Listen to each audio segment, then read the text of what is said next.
අදිනේ දුව පුතේ මාද ඔයගලන්ට කියලා දෙන්නේ page 4 එකේ තියෙන මෙන්න මේ lesson එක abilities and talents කියන පාඩම තමයි අද මම කියලා දෙන්නේ. ඒක තමයි මේ පළවෙනි චේන්ජ් එක තමයි මම බෝඩ් එකේ ලියලා තියෙන්නේ. අපි බලමු මොනවද මේ abilities and talents කියන්නේ කියලා.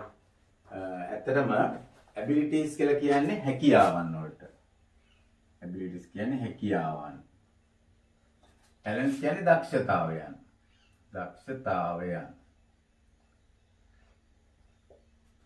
එතකොට අපි බලමු මේ පාඩමේ හැටියට දැන් අපි කතා කළානේ everybody is good at something කියලා. හැම දෙනාම යම් දෙයකට හොඳයි කියන අපේ ප්‍රධාන මාතෘකාව එයාට තමයි මේ ටික තියෙන්නේ. එතකොට මේ හැකියාවන් සහ abilities and talents කියන තමයි දැන් මෙතන අපි පැහැදිලි කරන්නේ. බලමු. different people have different කියන්නේ වෙනස්. විවිධ කියන එක.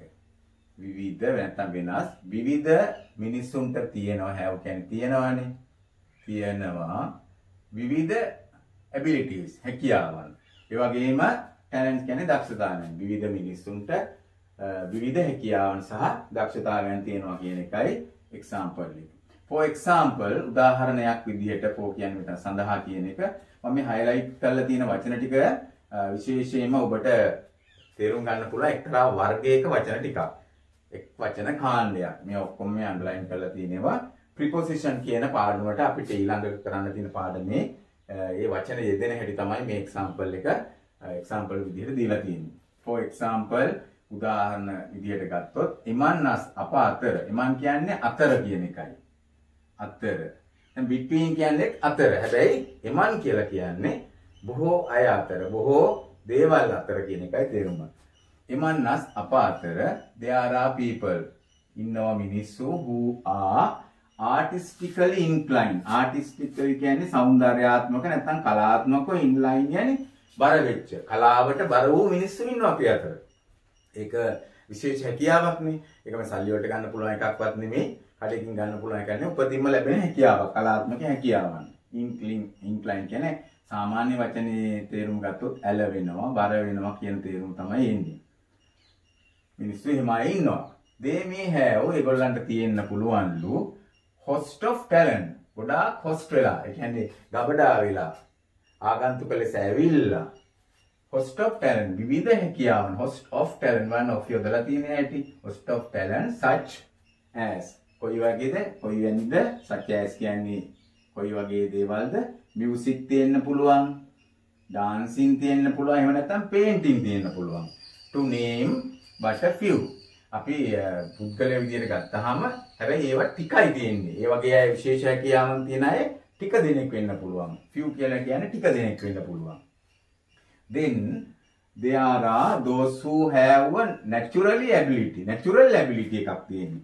ඒගොල්ලන්ට තියෙන්නේ මොන වගේ එකක්ද දුවේ පුතේ? natural ස්වභාවික. ස්වභාවික ability එකක්. හැකියාවක් තියෙනවා අපි මේ කියන එකේ singular එක. For technical activity. සමහර වෙලාවට කෙනෙකුට තියෙන්න පුළුවන් technical activity. තාක්ෂණික ක්‍රියාකාරකම් පිළිබඳ හැකියාවන් such as working with electronic gadgets. වැඩ කරන්න with කියන්නේ සමග ඒකත් ප්‍රොෆෙෂන් එකක්. මෙතන හැබැයි highlight වෙලා නැහැ. electronic gadgets මේ ඉලෙක්ට්‍රොනික මෙවලම් සමග ගනුදෙනු කරන්න විශේෂයි. සමහරවිට පුළුවන් ටක් ගාලා ඒදී අල්ල ගන්න. සමහරවිට අවුරුද්දක් කිව්වත් තමයි එක දෙයක් තේරුම් ගන්න බෑ. ඉතින් ඒක විශේෂ හැකියාවක්. many of us අපගෙන් බොහෝ දෙනෙකුගෙන් are usually fortunate. බොහෝ දෙනෙක් usually කියන්නේ සාමාන්‍යයෙන් fortunate වෙලා තියෙනවා, වාසනාවන්ත වෙලා තියෙනවා. fortunate කියන්නේ වාසනාවන්තයි. many of us අපෙන් බොහෝ දෙනෙක් are usually සාමාන්‍යයෙන් වාසනාවන්ත වෙනවා. enough to find. enough කියන්නේ ප්‍රමාණවත්. to find කියන්නේ සොයා ගන්න. find out සොයා ගන්න. early in life ජීවිතයේ මුල් කාලයේදීම මුල් හරියේදීම life කියන්නේ දුවේ පුතේ ජීවිතයට. what we are really. what මොකටද we are අප වෙන්නේ really කියන්නේ ඇත්තටම good at. අපි ඇත්තටම good වෙන්නේ මොකද්ද කියලා අපට පුංචි කාලෙම බොහෝ දෙනෙකුට හොයාගන්න වාසනාවක් තියෙනවා. ලැබෙන්න තියෙනවා. මෙතන at කියන්නේ question එකක්. හැබැයි මේ පාඩමේ highlight කරලා නැහැ. and make a success. ඒ නිසා අපිට මේක කියන්නේ හදා ගන්න පුළුවන්. මේක කියන්නේ හදනවටනේ. success කියන්නේ සාර්ථකත්වය. සාර්ථකත්වය. success of it. ඒ සාර්ථකත්වයට යන්න පුළුවන්. අපිට සින්දු කියන්න පුළුවන් නම් ගායනය කරන්න පුළුවන් නම් අපි ඒක වේල පහින්ම හඳුනගත්තොත් අපිට ඒ success එකටම යන්න පුළුවන්. However, කොහොම වුණත් as imply කියන්නේ අඟවනවා කියවෙනවා අඟවනවා. imply කියන්නේ මේ past tense එක තියෙන්නේ අඟවූ පරිදිම කිව්ව පරිදිම by the popular saying ජනප්‍රිය කියමනක් තියෙනවලු. popular කියන්නේ ජනප්‍රිය saying කියන්නේ කියමනක් තියෙනවා. you do not know. ඔබ do not know කියන්නේ දන්නේ නැහැ. no කියන්නේ දන්නවනේ. ඔයා දන්නේ නැහැ what you can do. මොනවද ඔයාට කරන්න පුළුවන් කියලා. do කියන්නේ කරනවට. ඔයා දන්නේ නැහැ ඔයාට මොනවද කරන්න පුළුවන් කියලා. do කියන්නේ මොකක්ද පුතේ? කරනවට. till කියන්නේ තුරු. එහෙම නැත්නම් come. till you come ඔයා එන තුරු නේ යන්නේ වගේ. till you try. ඔබ උත්සාහ කරන තුරු ඔබ දන්නේ නැහැලු ඔබට මොනවද කරන්න පුළුවන් කියලා. you do not know what you can do. මොනවද ඔයාට කරන්න පුළුවන් කියලා. ඔබ ඒක try කරන තුරු උත්සාහ කරන තුරු ඔබට ඒක ඔබ දන්නේ නැහැලු. some people සමහර මිනිස්සු fail වෙනවා අසමත් වෙනවා to discover කියන්නේ සොයාගන්න. some people fail අසමත් වෙනවා to discover their true. ඒගොල්ලන්ගේ true කියන්නේ සැබෑ. true potential කියන්නේ අනාගතයේ වෙන්න තියෙන දේ මොකද්ද කියලා අපිට සමහර වෙලාවට සමහරුන්ට හොයාගන්න වෙන්න බැරි වෙනවා. ඒ නිසා ඒගොල්ලෝ fail වෙනවා අසමත් වෙනවා. ඇත්තටම හොයාගන්න තමන්ට අනාගතයේ වෙන්න පුළුවන් මොකද්ද කියලා. a child උදාහරණයක් ළමයෙක් for example විදියට ගත්තොත් උදාහරණ ලෙස may just sit. ඔහේ නිකන් වාඩි just කියන්නේ නිකන් sit වාඩි වෙලා හිටියොත් somewhere කොහේ හරි somewhere කියන්නේ මෙතන කොහේ හරි with the box with කියන්නේ සමග with the box of crayons ඔන්න මතක තියාගන්න ඕන මේ යෙදුම් අපිට ඉදිරි පාඩමට ඕන වෙනවා. box of crayons කියන්නේ පාටකෝරු පෙට්ටියක් ළඟ beside කියන්නේ ළඟ මේ වචන පැහැදිලිව පසුව කරන ඔපියුෂන් පාඩමේදී පාට පෙට්ටියක් ළඟ වාඩි වෙලා හිටියොත් ළමයේ ඔහු ළඟ but he will never be able. එයාට වාඩි වෙලා හිටියයි කියලා කවදාවත් වෙන්නේ නැහැ. able කියන්නේ හැකි පුළුවන් කියන එකයි. එයාට පුළුවන් වෙන්නේ නැහැ find out if he has making of an artist. එයා එකෙන් හදාගන්නේ නැත්තම් an artist කලාකරුවෙක් බවට පත් වෙන්නේ නැහැ until he start. එයා එකෙන් කලාකරුවෙක් බවට පත් වෙන්නේ නැහැලු until he start. එයා පටන් ගන්න තුරු working with the crayon. අර පාටකෝරු වලින් වැඩ පටන් ගන්න තුරු කොච්චර කාලයක් පාට පෙට්ටියක් ළඟ තිබුණත් ඒකෙන් වැඩක් වෙන්නේ නැහැ. එයාට හොයාගන්න බෑ. එතකොට ඒ කියන්නේ අපි try කරන්න ඕන කියන එකයි මේන් අදහස් වෙන්නේ. එයාට කවදාවත් never be able හොයාගන්න වෙන්නේ නැහැ. පාට පෙට්ටිය ළඟ තියා හිටියට එයා start කරන්න ඕන draw කරන්න. අඳින්න පටන් ගන්නවා. එතකොට තමයි එයාට කලාත්මක හැකියාවන් තියෙනවා කියලා තේරුම් ගන්න පුළුවන් වෙන්නේ. මේ ඡේද දෙකෙන් අපිට මේ ප්‍රශ්න දෙකට උත්තර ලියන්න පුළුවන්. පළවෙනි ප්‍රශ්න දෙක මම ඉතින් මේ පළවෙනි ප්‍රශ්න දෙක ලිව්ව බලන්න ඔයගොල්ලෝ පොතේ පළවෙනි ප්‍රශ්නය ඊට පස්සේ අපි මේ දෙක කරලා මේ දෙකට උත්තර ලියලා ඊළඟ ඡේද බලමු. name two things. name කියන්නේ නමටත් කියනවා නම් කරනවටත් කියනවා. නම් කරන්න two things දේවල් දෙකක් that artistically inclined. කලාවෙන් අපට ලැබෙන බර වෙලා තියෙන people are good at. මිනිස්සු good at. මිනිස්සු කලාවෙන් හොඳ වෙන දේවල් දෙකක් නම් කරන්නලු. මේ තියෙන ඕන තරම් නේද? මේ බලන්න. මියුසික් තියෙනවා, ඩාන්සින් තියෙනවා, පේන්ටින් තියෙනවා. නේ? එයින් අපි මේන් කීපයක් දෙකක් ලිව්වා නම් හරි. මියුසික් ලියන්න පුළුවන් අපිට. ඒ වගේම අපිට ලිව්ව හැකි ඩාන්සින්. එවනම් පේන්ටින් ලියන්නත් පුළුවන්. අපෙන් දෙකයි අහලා තියෙන්නේ. ඒ වගේම අපිට ලියන්න පුළුවන් ඊළඟ ප්‍රශ්නෙට what is the popular saying? මොකක්ද අර ජනප්‍රිය කියවමන quoted කියලා කියන්නේ උපුටා දක්වනවට. quote කරනවා කියන්නේ උපුටා දක්වනවා. මොකක්ද අර ජනප්‍රිය කියවමන quote කරලා තියෙන in the passage මේ passage එකේ මම ඒක inverted comma තුල දාලා තියෙනවා මේ බලන්න. මෙන්න මේකයි ලියන්න ඕන. You do not know ඔයා දන්නේ නැහැ what you can do මොනවද ඔයාට කරන්න පුළුවන් till you try.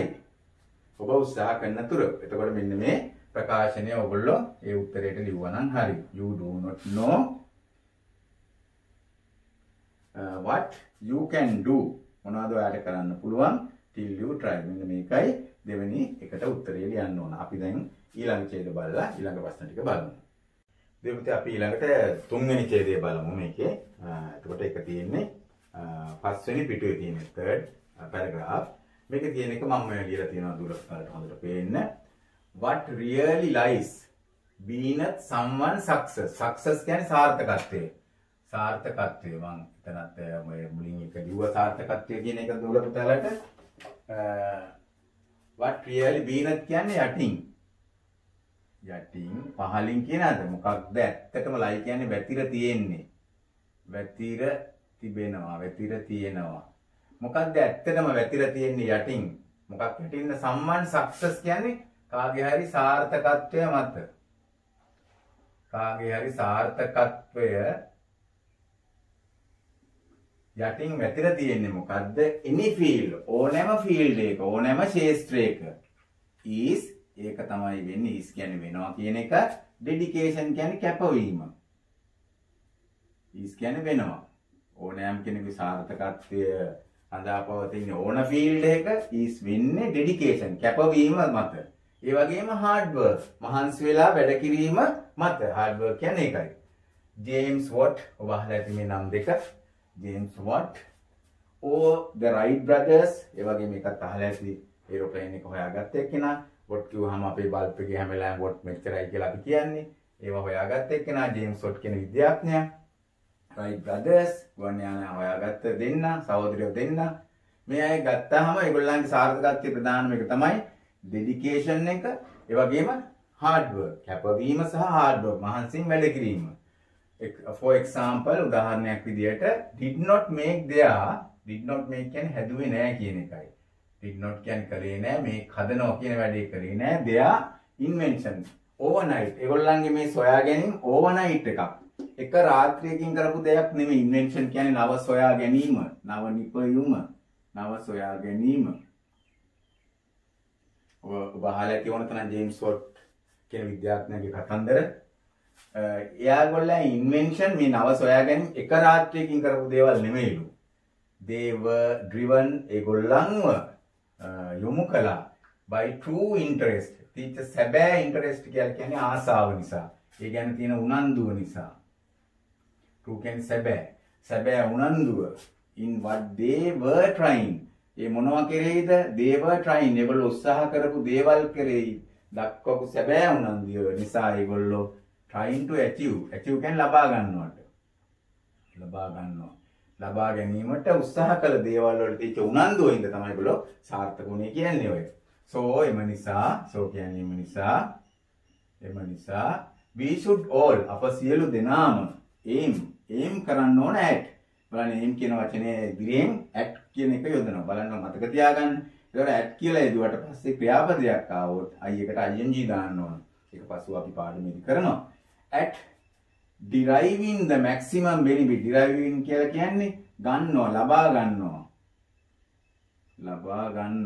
ලබා ගන්න.